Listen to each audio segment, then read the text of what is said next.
Co tam u babci? Co tam u was? Co tam u was? Nic. Co tam u babci? Nic. Ugotowała babcia obiad? Tak.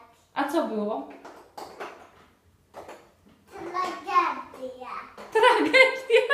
Tak. Tragedia na obiad. Spytaj babci, co babcia ugotowała. Zadzwoń jeszcze raz.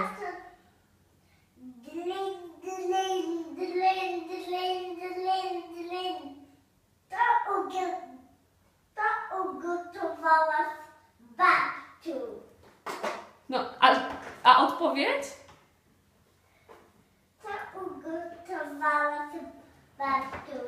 Mięsko, czy parówkę?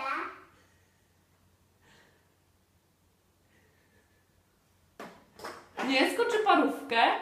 Parówkę. To teraz zadzwonimy do babci na Skype'a, co? Tak. Dobra.